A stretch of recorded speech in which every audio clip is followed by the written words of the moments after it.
muvuge ngo amen. Amen. Gukorera abandi intego nyamukuru ya kabiri y'itorero, ariko kandi intego ikomeye yo kuremwa ubuzima bwaje bukabaho kwisi. Serving people is the main purpose, to serve others, and the main purpose of my life here at the earth.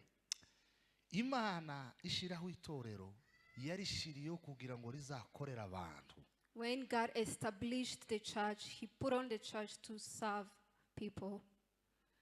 Kandi gukorera abantu ntawe bireba, ntawe bitareba, ahubwo ni inshingano za buri muntu wese. To serve others, it all requires everybody to serve others. It's our responsibility, it's all of us.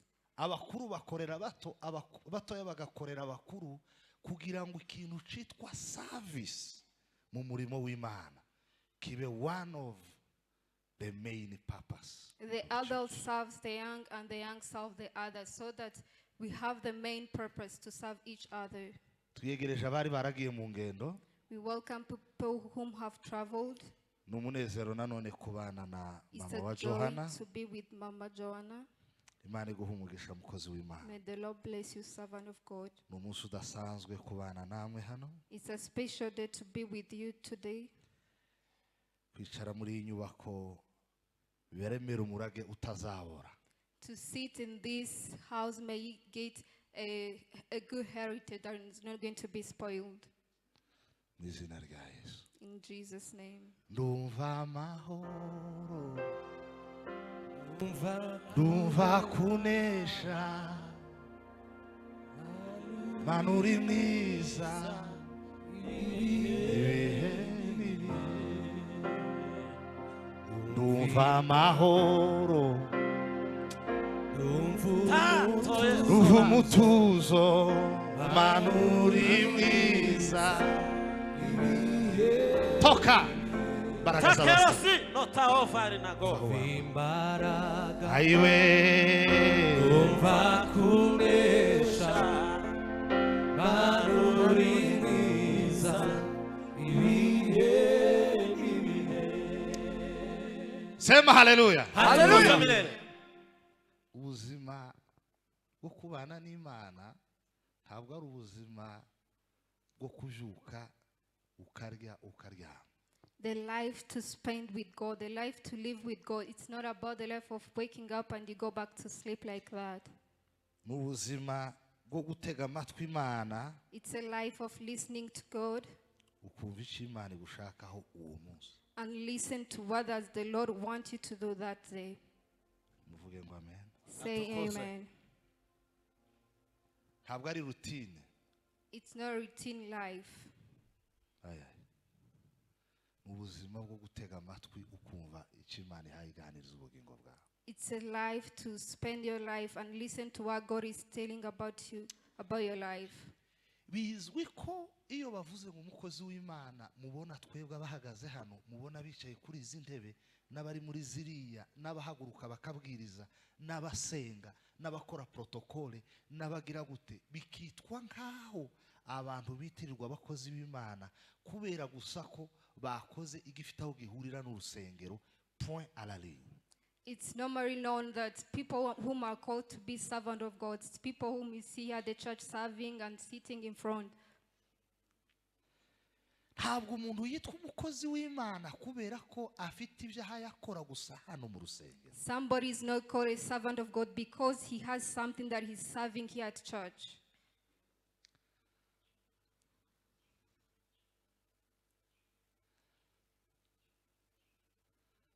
Umuntu akorera Imana igihe cyose akora ikintu cyiza. Everyone serves God always when he does good thing. Ariko ntagarukiraho. But he's not going to stop from there. Ugakora ikintu cyiza. You do something great. Ariko kirimo kondisiyo zibiri. With two conditions. Ikintu cyitwa gukorera Imana iyo kirimo ibintu bibiri by'ingenzi. Something is called to serve God when it composes two conditions. Igihe wagikoze kubera gusa urukundo ukunda Imana. Every time you do it because of the love you love God. iyo ni kondisiyo ya mbere. That is the first condition. Hari abantu baza bafata ibyabo bakabitanga kugira ngo bagure inzira, bakabitanga kugira ngo isi menye ko bariho, isi menye ko bateye imbere, isi bavuge, isi bashire hejuru, nibagera mu cicaro c'abantu bazaba icicaro c'icubahiro, bazabavuge, bazabazamure, baza abo ntabwo bakoreye Imana, bakoreye amazina yabo. Gukorera Imana ubikora igihe cyose ubikoze uhereye gusa ku rukundo ukunda Imana. Some people serve God for them to show up, for them to glorify themselves. But to serve God, it depends on how you love God. Ndumva amahoro, ndumva umutuzo, ibihe n'ibihe, imbaraga, ndumva kunesha, abantu uri mwiza, ibihe n'ibihe. nibiki muhamu? What are you feeling?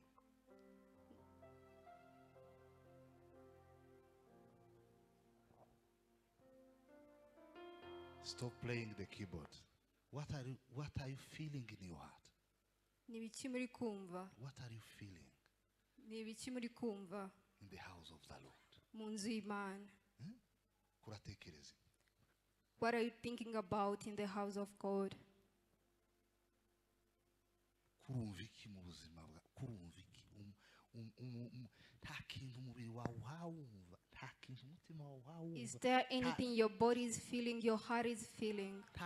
Nta kintu ibitekerezo byawe bihabyumva pi. Is there anything that your thoughts is feeling? Wavuye iwawe ukaza mu nzu y'Imana. You came from your home and come here. Nimba wazanywe n'urukundo ukunda Imana kuracyumva. Nimba waje kugira gusa ngo uzuhicare nurangiza utahe, ufite amawazo, kurareba bambaye neza n'abambaye nabi, kurareba abavyibushe n'abataravyibushe, kurakeka indwara barwaye, kandi sizo nishi kuruta izurwaye, uri mu bindi. If you came here because of the love you have for God, you are feeling something. But if you came here to watch people are well dressed, you have problems, you are troubled. Ndumva umutuzo, Hallelujah. Takeo nation para zambezo ibihe nibihe ndumva amahoro, ndumva umutuzo, banuri mwiza, ibihe nibihe.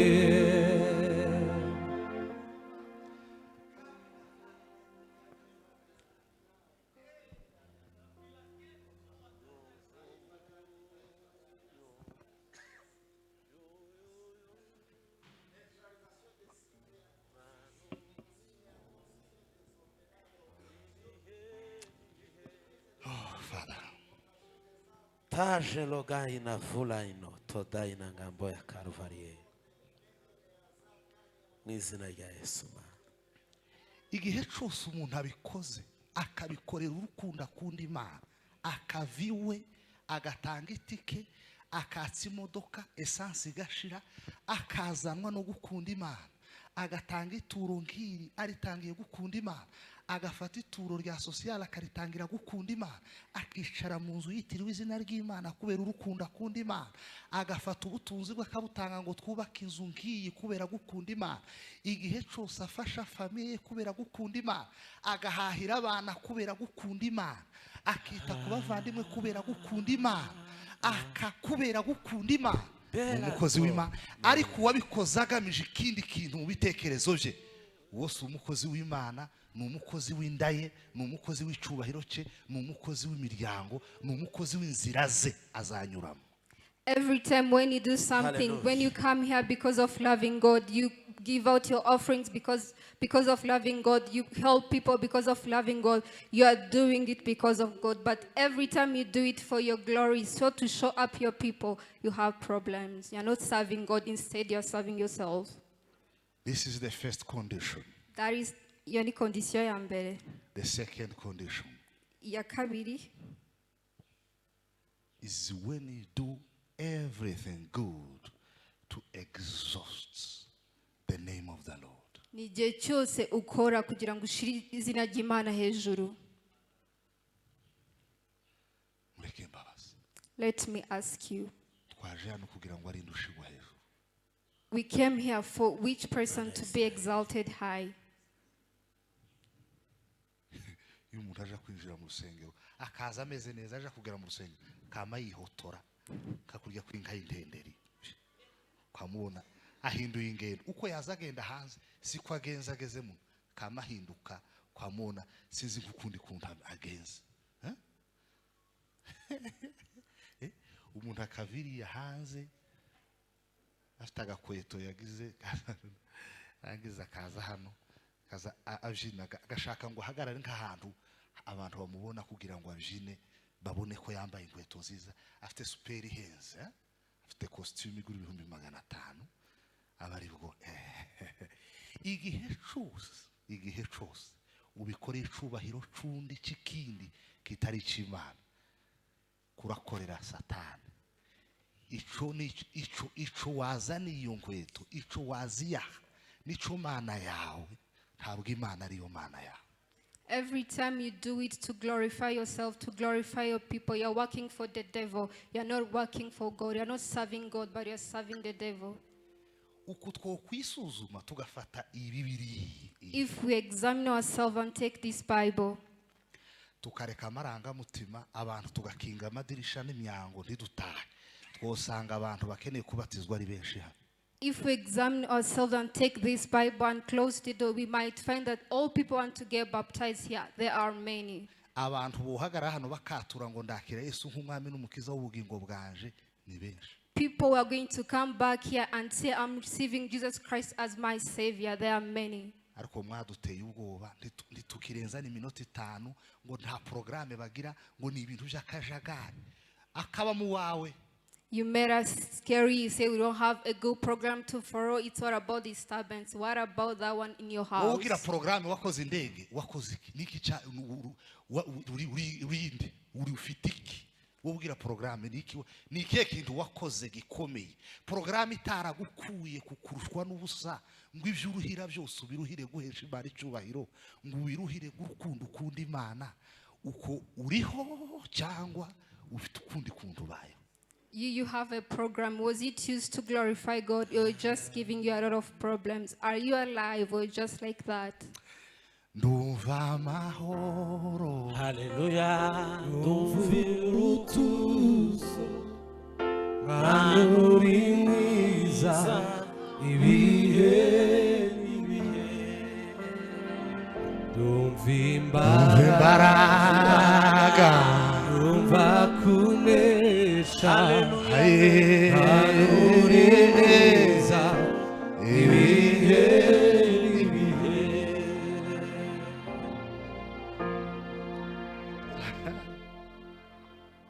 Muvuge ngo amen.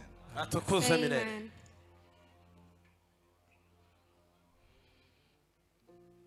Kondisiyo ya mbere ubikoreye urukundo ukunda Imana.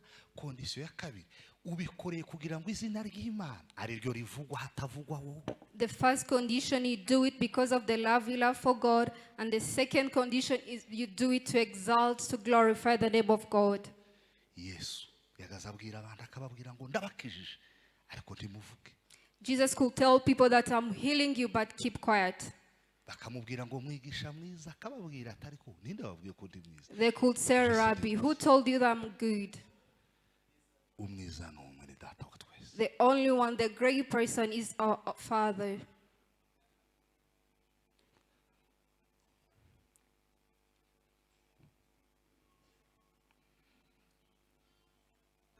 Ibi gukunda Imana no kugira ngo izina ryawe rihabwe icubahiro si kurya tuvuga ngo I love you God. This, to love God and to exalt His name, it's not about the way we say, I just love you, God. Je t'aime Jésus. I love you, Jesus. Oh hallelujah. Umuntu akazama adafite ibituza akaza bihaga akabihaha akaza. Oh hallelujah Jésus. Un français sans genre, sans nombre, sans ponctuation. iraho ikintu c'akajagari. Nyuma ya je t'aime Jésus, uwo mubaza na verbe avoir à l'imparfait ntayayibuka, ariko ashaka gusa kugira ngo je t'aime Jésus. Oh hallelujah, oh hallelujah. You see some people proud of themselves saying, I love you, yet they don't even know how to conjugate the verb to be, to have. Gushira hejuru izina ry'Imana uko baza bashira To hejuru. exalt the name of God, it's not about kneeling down. This is not the way to do it. Sino kuryama hasi ngo wikurunge, sino kwiruka, sino kubyina. It's not laying down to run or dancing. Gukunda Imana biba imbere, kwishira hejuru biba imbere. To love God, to exalt Him high, it is inside of you. Hanyuma ibyo ukoze byose ukabikora uri driven by those inside forces. And whatever you do it because of the force, the driving forces that you're having inside of you. Kubera urukundo ukunda Imana, iyi akaba ariyo impamvu ikaba gukunda Imana, intego ikaba gushira izina ry'Imana hejuru. Because of the reason you have God, that should be the reason, and then the purpose is to exalt His name high. The purpose is to love God. Intego ni The ugukunda Imana. objective is to exalt His name. Impamvu kwishira hejuru, intego kwishira hejuru, impamvu kuyikunda. The purpose to love Him, and then the reason, the objective to exalt His name high.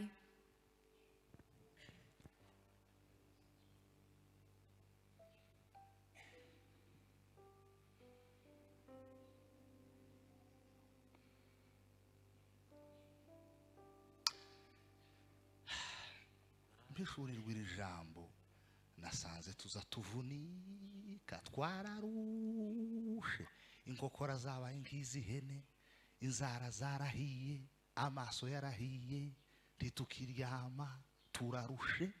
Ariko ibyo turuhira duhinduye gusa imitekerereze, tukabikora kubera urukundo dukunda Imana, kandi tukabikora kugira ngo izina ry'Imana rihabwe icyubahiro, tuba dufite ingororano nyinshi, ariko ntazo dufite, nta nizo tuzobona, kuko ntitwigeze dukora ku mitekerereze ngo bibi bintu dukoreye urukundo dukunda Imana, kandi bibi bintu dukoreye intego yo gushira izina ry'Imana hejuru. After revealing this word, I found that you have been so tired. But if you could change our mindset and do it to love God, do it for the purpose of exalting His name high. Dore n'ubu kera abantu batangiye kurangara mu bitekerezo. I can see people are even disturbed in their minds. Kera abantu batangiye kurangara mu bitekerezo, kera Satani itangiye kubiba, kera ibintu bitangiye kuba ibindi bintu, kera abantu ariko ubwoko bw'Imana dufite akazi. People of God, we have work to do. Hari akazi, We have labor to do. kandi nitwe kareba, And we are the one to do that work. ariko turasinziriye kandi turarangaye. We are sleeping and very disturbed. Ndumva amahoro arevene zombre de negariza. Torime dramo la casa.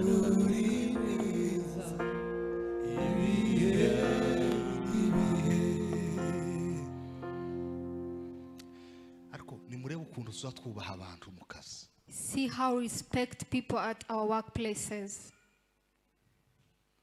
Murebe ukuntu muza mwubaha abakiriya banyu. See how you respect your customers. Reba ukuntu uza wubaha telefone yiwe iyo aguhamagaye ari umukiriya ugufitiye ideni ugomba kukwishyura. Reba ukuntu telefone ye uzusohoka mu nama. Muri mwihangane ndani. See how he calls you. You went out to get that phone.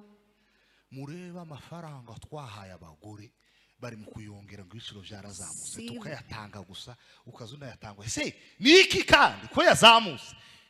Ariya twagombye kuyatanga kubera urukundo dukunda Imana. See how much money we give to our spouses. We should give that money for the love we have for God and to glorify His name. mwabagore mwe murebe ukuntu muza mutwubaha n'ukuntu tugoye. You women, see how you respect us and how hard we are. Naje ubwaje hari geza nkora ikintu habante ndamugoye. I alone, sometimes I do something I feel this is very hard to her. Ariko nkavuga nti nuko ndi umugabo nyine muhira. Mukavyihanganira, mukatuyoboka, mugatuza, ariko mugatuza kubera gutuza gusa, mugatuza kuko muri abagore b'Abanyarwandakazi gusa, ntimuturize kubera urukundo mukunda Imana, ntimuturize kugira gusa ngo izina ry'Imana rishigwe hejuru. You respect us and you be calm, you be patient because of us, instead of you to be calm and be patient because of the love you have for God. Murebe amaturo tumaze gutanga, murebe ibintu tumaze gutanga, murebe ibintu twahaye abatishoboye, murebe kuva tubayeho ibintu byose twatanze, ariko ico watanze ukagitanga utagamije guheza Imana icubahiro kandi utabitewe n'urukundo ukunda Imana. See everything that you have given, our belongings that we have given, everything that you have given, not because of the purpose of loving God or to exalt His name. Hi, it's wrong. Murebe ibibazo tuza dukemura mu ngo. See all the problems that resolve at home. Bashwanye, bapfuye inka, Conflicts. Murebe abagabo nkamwe abenshi muri mwe hano weekend mwamuzirikiye mu ngo nk'ihene z'inyonyi, abandi bagabo hano hanze muri weekend babambaye tubutura tugera bahe bagenda mu mihanda bahe banywa inzoga, afite abagore nk'umunani Kigali, afite batanu mu ntara, buri ntara yose ifite nk'umugore. Abandi namwe abagore bafite abagabo, abandi babasohotse bari Dubai, weekend bari Dubai, bariyanitse kuzuba, bambaye marineti ya fume, yambaye agasengeri, yisize ibintu ngo bituma umubiri we ngo woroherwa, nyamara baza babyisiga iryo joro indwara ikawutahaho. See great men all over here, they are relaxing in the street, they are going to Dubai, but they do all of those things, but they can get sick. Nigeze kugera Durban muri South Africa kuri Osea, ndeba abantu mbona abanyamugi, hari genza ndeba umuntu hano kindege igiye kuguruka, wamureba wareba ubwo busirima haje ukuyu ibi nibi ibintu byose, murebe ibintu byose twigomwe tutaza dukora, ariko abenshi bazabanga kubikora kubera amaso y'abantu, ntibazabanga kubikora kubera urukundo bakunda Imana. See all of the things we do here, everything, our sacrifice we give out. Many people, they do it because of they want to show off, not because of the love they have for God.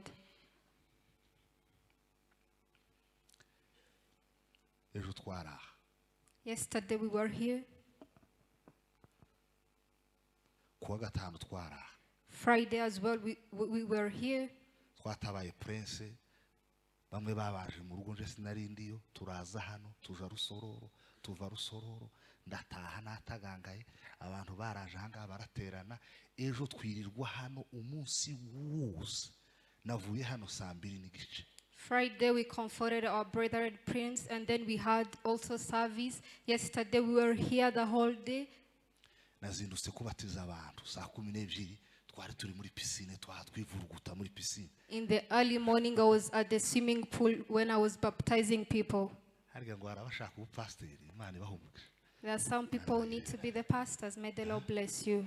Yenda muri piscine turivuruguta ngo tuveyo noge iyo kuri piscine niyo noge, ndaza mpindura imyenda, naje hano ibitotsi igihe nagere mu materaniro mwakibonye. Donc ivyo byose nimba tuzatubikora, tutabikoreye urukundo dukunda Imana, tutabikoreye kugira ngo Imana ihabwe icubahiro, fo et archifo ça va briller, ni ya mirimo bibiri zivuga izashya munsi w'amateka. All things that we do, not because when we don't have the purpose, because of loving God or because of exalting His name, and we do it to show off, all those works we do are going to get banned. We are working in vain. ikibazo tugira nuko twafashe ibintu byo gukorera Imana tubigira nk'ibintu byihariye. Ntabwo ari ibintu byihariye, ni normal life. Uburyo ubana n'umugabo wawe, uburyo umwihanganira, uburyo ukemura ibibazo by'urugo, uburyo wuzuza responsabilité z'urugo, uburyo urera abana, uburyo ubanye n'abaturanyi, uburyo ubanye n'abo musengana, uburyo ucira bugufa abo mukorana, uburyo ubayeho. Nubwo buryo bukorerwa Imana, ariko bikore byuzuje ibi bintu bibiri. One, bikore kubwo gukunda Imana, bikore kubwo kugira ngo Imana ihabwe icyubahiro. Serve God because of loving Him, and serve God to exalt His name.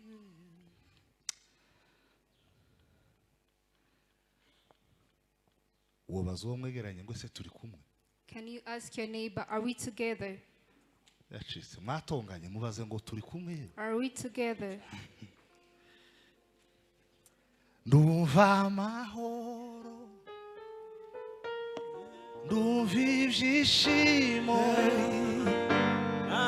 Mana uri mwiza ibihe n'ibihe. Ndumva imbaraga, ndumva kunesha.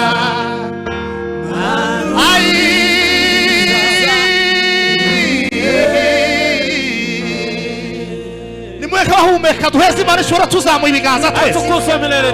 Zamura amaboko heke hejuru wese. Lift your hands to God. Wavugiriza Imana karuru uzamuye ibiganza. Bwana Yesu asifiwe. Nibyo nabyo nimba ubikorera urukundo ukunda Imana, ukabibikoreye kugira ngo Imana ihabwe icyubahiro, ukoreye Imana. If you shouted out for God because of the love and to exalt His name high, you are serving God. Ndumva amahoro, haleluya, utuzo,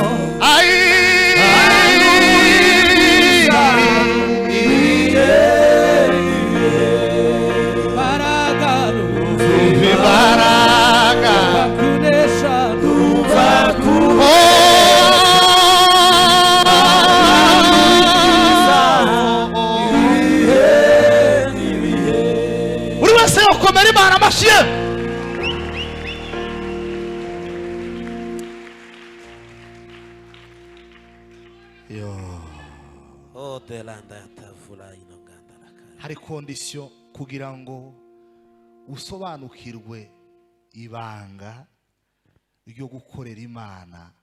Muri izi kondisiyo zibiri hari amabanga yagufasha kugira ngo izi kondisiyo ko ari zibiri zireke kuzaba hanze y'igikorwa cyose cyiza ukora mu buzima bwawe. There are some conditions for you to understand how to serve God in these two conditions. Kugira ngo wuzuze izi kondisiyo ebyiri z'ingenzi, for you to fulfill these two conditions, icyo ukoze cyiza cyose ugikorera intego yo guheza Imana icubahiro, kandi ugikore ubitewe n'impamvu y'urukundo ukunda Imana. Whatever you do it to glorify His name and because of the love you have for Him. Icyambere, the first secret, ugomba kumeneka. Ese ko abandika babaye bake kandi tuzosubire twinginge, turinginze kandi twongeye kwinginga mugira aho muzaza mwandika. Kumeneka, be broken.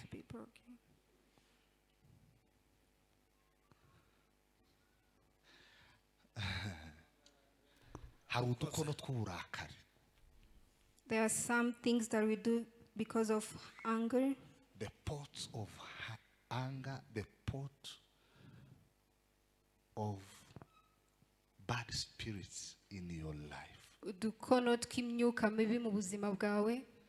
Hari udukono tw'uburakari. Pots of hunger. Udukono two kwishira hejuru. Pots of pride. Udukono two gusuzugura abandi. The pots of reproach. Udukono tw'amafaranga ubitse kuri konti ukazugira ngo ushake ko abantu bose bamenya ko uyafite. The pots of the money you have at your account for all people to know that you have that amount of money. Udukono tw'uburangare. The pots of distractions, udukono tw'amabwire na rumazi, the pots of rumors and gossips, udukono tw'amateka, the pots of history, udukono tw'idini, the pots of religion, udukono tw'ibikomere wagize mu buzima.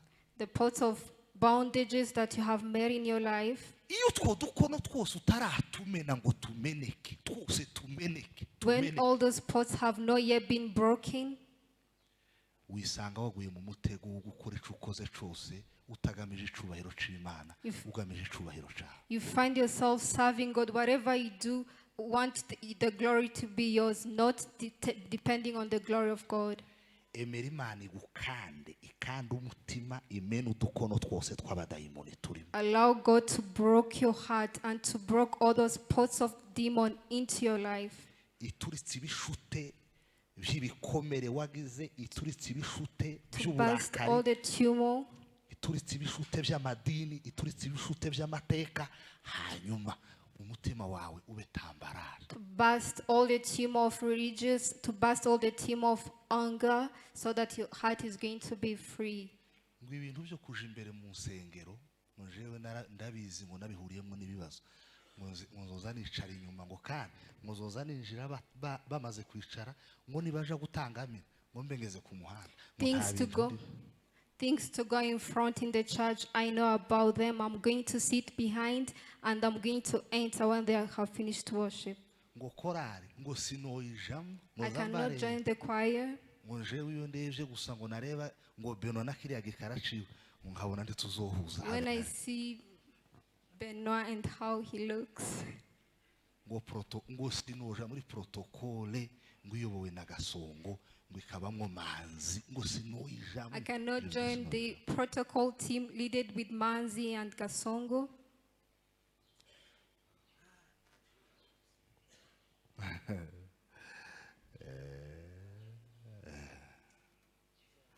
Hari umuntu wigeze kumbwira ngo ntiyoza mu rusengero ngo ruyobowe n'umuntu umwe, uwo muntu nta poste n'imwe, n'umudiyakoni, nta yindi poste n'imwe agira, ntarayobora, ntarabwiriza, ngo ntiyoza mu rusengero.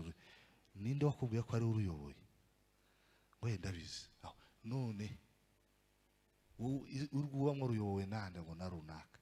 Nimba urwubamwo ruyobowe na runaka, urwo si urw'Imana, ni urwawe na runaka.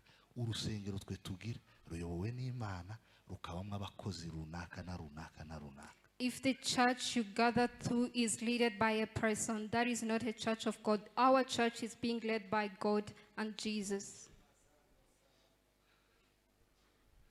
Udukono two gushaka icubahiro tugomba kumeneka.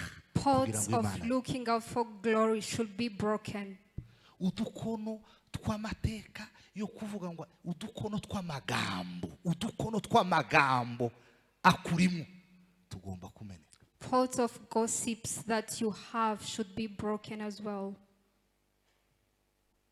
Hari udukono tugomba kumeneka. There are some pots that must be broken. Ugomba kwemera Imana igakanda ubwonko, igakanda umutima, hakagira ibibyimba bimeneka kugira ngo ibyo ukorera Imana. You should allow God to break your mind, and some tumors should burst for you to serve Him wisely. Ko ndumva two ku-expose imitima Imana ikagira ibyimena muri twe. I feel like we should expose our hearts so God should break something in us. Ntarava kuri iyi point. While I'm still on this point, wosenga ukabwira Imana ikagira ibintu imenagura by'udukono dutuma Satani ikwishi. can you please pray and ask God to break some pots that cause the enemy to enter into your life? Regime de verzene galadario. Tai sola ina flowing in gato la carva.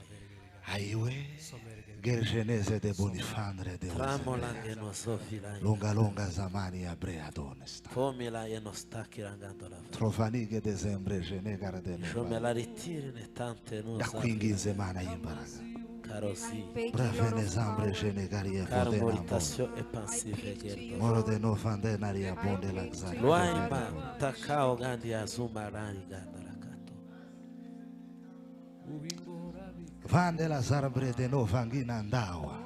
Tauna musake nongendo de muzaraganiti visasyo kreje. A révélation des anges semble devait nigare zenonga la dawani bon. Akisema mambo ya ngao wangena mzarato. Tausa melanganda usifi. Nyuza kugira neza kwawe muri jema. Mana we. Your goodness unto me. Menagura udukono tw'abadayimoni Break all Satani. the pots from the devil. Kamazi y'ubugingo antembemo, reka mukawera bari ugaza uwingora bikabuza amahoro, imitwaro yaje ndayigukore. Yesu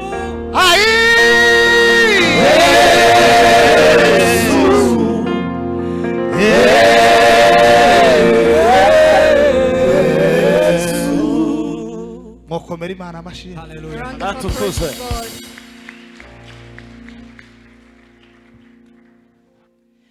Impamvu gukorera abantu byatunaniye kandi arico twaremewe ni ukubera ko dufite udukono muri twe nabo bakaba bafite udukono muri bo. Iyo duhuye twa dukono turamenagurana, umuntu agahunga undi agahunga. Ariko kugira ngo unezeze Imana ukorera abantu baza umenagura udukono tukurimo kugira ngo ushobore The kumena. reason why to serve people has been very hard for us. It is because you have those pots and they have made the other pots whom also they possess. You have first to break all those pots for you to serve people. Caprice ziba mu bantu ntitwozihanganira tutaramenagura udukono tumwe runaka turimo. All the caprices in the people, we cannot bear them while you have not yet broke all those pots in us. Condition ya kabiri. The second condition, kuvana ubusabane bwawe n'Imana mu kigare. to take away your relationship with God from the peers. Duhe Imana icubahiro umuntu akamazamuramo kuko abandi bayazamuye. Tuje mu materaniro ndagenda kuko nabandi isabandi nibatambona biragenda gute. Dutanga amaturo umuntu akayatanga kuko nabandi bahe bayatanga. Tuje mu masengesho ukayajamo kuko nabandi bahe basenga. Niyo mpamvu nzavuga ngo amasengesho y'iminsi 7 simvuge ngo kwiriza cyangwa kutiriza. Nutiriza ureke ni wiriza ni inyungu zawe. Empwelari. Go to church, you do it because others are doing it. You help because others are doing it. That's why sometimes I mention we have 7 days of praise. I don't say you're going to fast. You fast or you don't fast. You have to do it the way you want. Ico nshinzwe n'ukumvira Imana ikambwira gusa ngo panga amasengesho. Ushobora kuyapanga yo kwiyiriza umuntu aribwo akiyasoza kandi umubiri ubukeneye imbaraga. Yenda nibwo ashoje yiwe cyangwa se agejeje mu hagati murakomezanya cyangwa se ntabihawe uwo munsi. Ubuzima bwawe bw'ubusabane bwawe n'Imana bugomba kuva muri rutine bukava mu kiga ukaza usabana n'Imana byihariye. Your relationship with God should go away from routine, should go away from peers, and you have the relationship in a particular way with God. Tandira lovelido. Uri kumeza mu wawe. You're on the table at your home. Mana turi kumwe. God, we are with you. Ndakuzamuye. I exalt you high. Ngiye kugaburira uyu mubiri ugukorera. I'm going to feed this body who serves you. Kugira ngo ngire imbaraga zo gutabara abantu no gusura abantu. For me to have power to help people and to visit them. Kugira ngo ngire imbaraga zo kwiga ngire ubumenyi bukora umurimo wawe. For me to have strength to study and skills to do your work. Ugiye kuryama. I'm going to sleep. Mana uri mwiza ibihe uricuye se. You are awake. Ndumva kunesha. Hallelujah.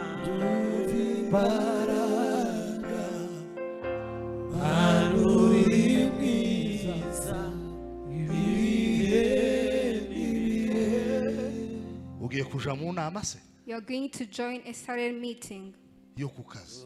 of work. ndumva amahoro. Hallelujah. Aye. Manuri mwiza ibihe. Uje mu materaniro You are coming to the service mu nzira ukiri mu modoka, when you are still in your car. ntawe uhwanye nawe mana, uru mwizigirwa, gitandara n'agakiza, byose ku birenge. Kuraganira na madamu se. You are conversing with your spouse. You are the mighty God, the great I am. Hallelujah. Hallelujah. You are the mighty God, the great I am. Hallelujah. Hallelujah. Impamvu tugira conflict, impamvu tugira za conflict. The reasons why we have conflicts, Tuzatubikorera izindi impamvu n'izindi ntego. we do it because of other reasons and purposes. Yewe uko wewe wibutse ibiseke muri uyu mwuka turimo. Bwana Yesu asifiwe sana. Nimuvuge ngo haleluya. Say hallelujah. Sema haleluya. Say hallelujah. Vana ubusabane bwawe n'Imana mu kigare. Take your intimacy out of peers. Vana amaturo yawe mu kigare. Take your offerings out of peers. Vana isengesho ryawe mu kigare. Take your prayer out of Vana imibereho yawe mu peers. kigare. Take your livings out of prayer, out of Vana imibanire yawe n'umudamu mu kigare. take your intimacy with your wife out of peers. Vana kuzuza responsabilité z'urugo rwawe mu kigare. Take to fulfill your responsibilities. Take away from peers. Vana kuzamurira amaboko mu nzu y'Imana mu kigare. To raise up your hands in the house of the Lord. Take it away from your peers. Vana kubyinira Imana kwawe mu nzu y'Imana mu kigare. Stop dancing for the Lord because of peers. Harumvise akomera Imana amashyi. Atukuzwe milele daima. Ndumva amahoro, ndumva umutuzo, manuri mwiza ibihe. Ndumva kunesha, ndumva imbaraga.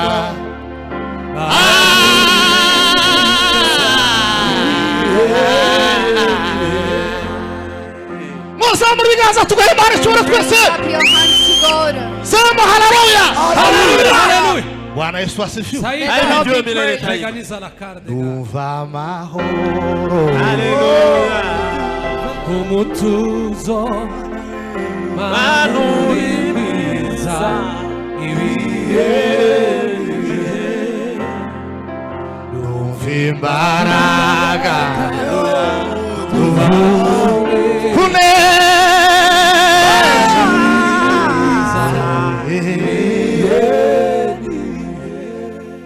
Tolande lizola trashele vertaro. abantu twari kumwe ejo mu rubyiruko narababwiye ngo Imana ntije ihinduka ariko ikora mu buryo buri dynamic. People who were together yesterday in youth, I told them God does not change, but He serves us in a dynamic way. Imana ntiri static, uburyo bayiramyaga ejo sibwo buryo twayiramije none. The way we used to worship Him yesterday, it's not the way we worshipped Him today. Muzorebe ukuntu twagaza dutanga haleluya 2018 siko turi mu kwitanga ubu nyine. See how we used to say hallelujah in 2018. It's very different the way we do it today. Iracyari haleluya, iracyari haleluya yo gushira hejuru izina ry'Imana, iracyari haleluya igamije kuzamura izina ry'Imana icyubahiro, ariko in a different way, mu bundi buryo. It is still the same hallelujah to exalt His name, but in a different way. Gatatu. Third point. Expose your heart to heavenly revelations and instructions. We expose umutima wawe, usasa umutima wawe, Imana iwushiremo amabwiriza mashya avuye mu ijuru. Imana iwuhumekera impumeko y'ijuru. Expose your heart for God to put the new instructions from heaven and to breathe in from heaven. Muvuge ngo amen. Say hallelujah. Ndumva hariho guhumekerwa muri aya materaniro. I feel there's presence, there is breathe in this service. Ndimo ndumva nahumekewe. I can feel that have been breathed in. I'm feeling something new Ndikumva ikintu gisha in my heart. mu mutima wanje. Expose umutima wawe usasa imbere y'Imana iwuhumekere hanyuma iguhe n'amabwiriza mashya y'uko ugomba gukora n'uko ugomba kwitwara. Expose your heart before God to breathe in and to give you new instructions how you should work and how you should behave. Impamvu ya nyuma, The last reason, secret ya nyuma, the last secret, kugira ijuru impamvu n'intego y'ibyo ukora byose. to put heaven before the reason and the purpose of what you do. Impamvu twirinda no kugira ngo tuzaje mu ijuru. The reason why we protect ourselves, it's because we want to go to heaven. Duhereza abantu ibyacu kuko tuzi ko tuzabisanga mu ijuru, ntituba tubibabikije bo ngo hanyuma bazabiduhe, amaboko yabo arava, amaboko yabo n'amanyantege nkeya, ariko tubihereza abantu kugira ngo tuzabisange mu ijuru. We give people our belongings for us to find them in heaven, not because you want them to repay us, but because you want all the belongings that you have given them to find them in heaven. Tujinira Imana kugira ngo tuzambikwe amakamba y'abajiniye Imana mu bwami. We dance for the Lord for us to be crowned in heaven. Bwana Yesu asifiwe sana. May the Lord be praised. Kugira ijuru intego, ijuru rikaba intego n'impamvu ya buri kintu cyose ukoze mu buzima bwawe. Take heaven to be as a purpose and the reason of everything that you are doing in your life. Mu bwami bw'Imana abakomeye si abafite amatitles, abakomeye si abafite amaprotokole, abakomeye si abafite amatitire akomeye, abakomeye ni abagaragu b'abandi, ni abakorera abandi. In the kingdom of God, people are great and not those with high protocols, not people who are glory here, but those who serve God are the great ones in the kingdom of God. Turabe Imana yaremye ituremeye imirimo myiza muri Kristo Yesu. We are people whom God creating us for the good works in Jesus Christ. Iyo mirimo myiza si ukwirwa dutsinda ibiti, ntabwo ari ukugirira amabuye neza, ni ukugirira abantu neza. Those good works are not about making stones beautiful, but to serve people, to do great to people. Hatariho kwihagararaho kandi bitandukanye n'ikindi gihe mwahagurutse. Umuntu wumvise yatsinzwe ahaguruke mu buryo butandukanye n'ikindi gihe cyose yahagurutse.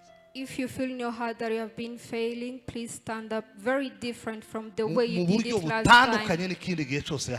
Very different as you did it last time. Gorigota kera waricaga banyabyaha barahashiriye ababyeyi barahaririye kuko babuza babo. Izina ryawe ni Nyabihaga, uwagiyeyo ntiyagarutse, benshi baragutinye uko bicaga bose. Noneho ubigorigota hahindutse imbabazi, abakugezeho bose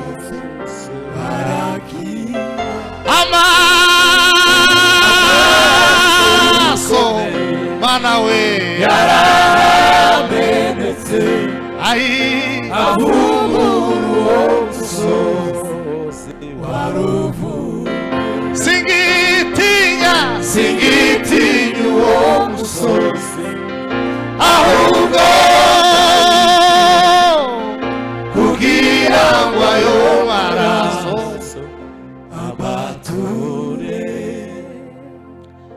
ndabasaba iki kintu. I'm requesting you one thing.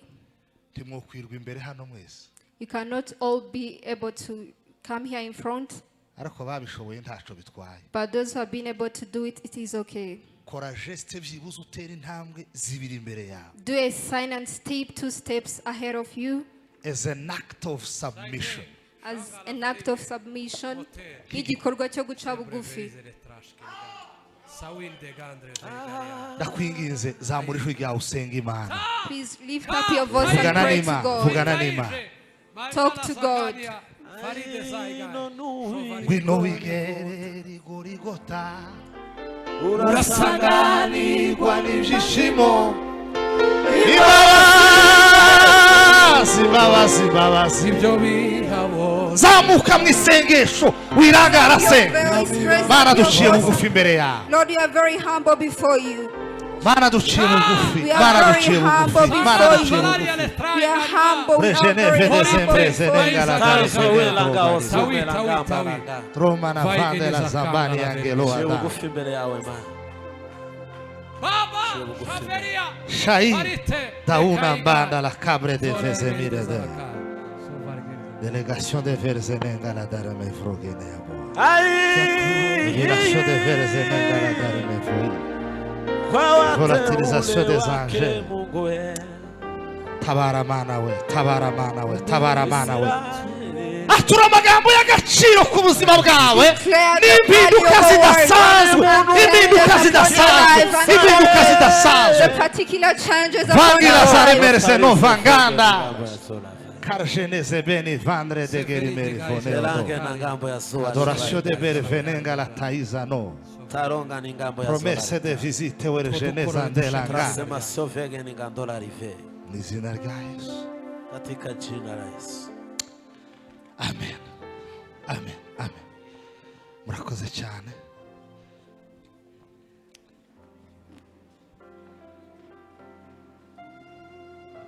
Kadutanga ituro rya sociale dusoza. Let's give the social offering as we conclude.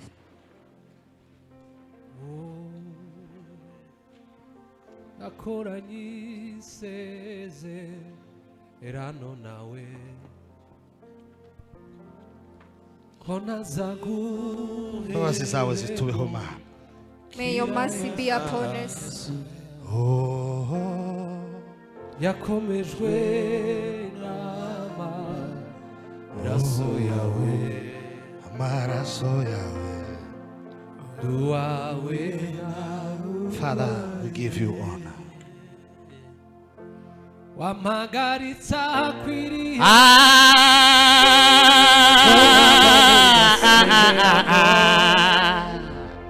nubw'imirama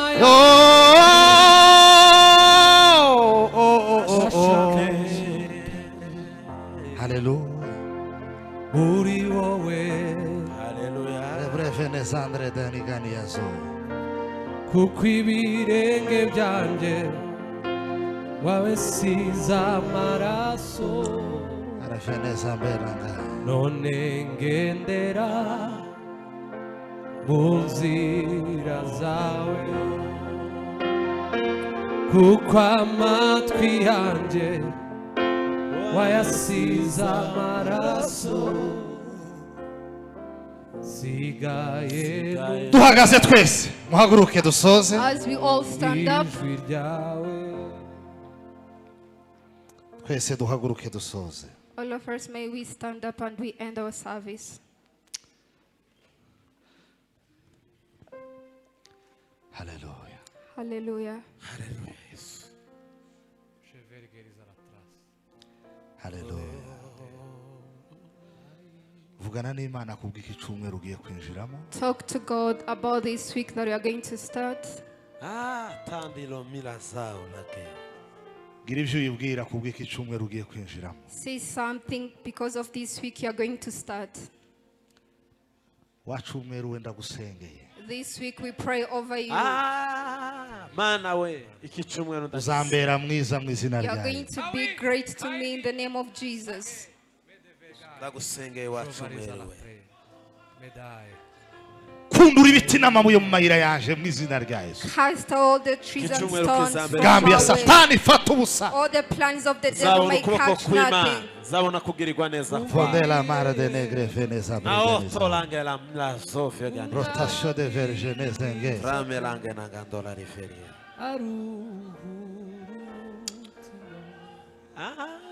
uzamuye ibiganza avuga ngo ndakwizeye mwami, Raising up your hand, say, I have trust in you, God. nguhaye icyubahiro, I give you the glory. k'icyumweru kizambera cyiza, May this week be good to me. ndagihanuriye, I prophesy over this week. kizagwamo imvura y'umwuka, The rain of God is going to be upon me. kizacana mu izuba ry'umwuka, They're going to see the sign of the Holy Ghost. kizanyuramo umuyaga w'umwuka we, They are going to pass the wind of the Holy Ghost. kugira ngo ubugingo bwanje bushishe, For my soul to be okay. kugira ngo ubugingo bwanje bukomere. For my soul to have strength. Imigambi y'umwanzi yose All the plans of the enemy, ndayicuraguriye, I pray over it. ndayicogoje, I pray over it. ndayivumye. I curse over it. Ababyizeye muvuge ngo amen. Those who believe say amen. Ujana amahoro y'Imana. Go with the peace of God. Naho mu gitaramo mu kanya It's in the afternoon in the conference. muze mu materaniro ya nimugoroba saa 9. Come in the afternoon services. Mbere y'ubuturo bwera agigurisha ry'umugisha mfite ibyiringiro byo kuzakubona, zakubona zakubona zakubona zakubona mbere zakubona zakubona zakubona Yesu zakubona wambereye ubuturo bwera wanginguriye ijuru ry'umugisha mfite ibyiringiro byo kuza kubona uza kubona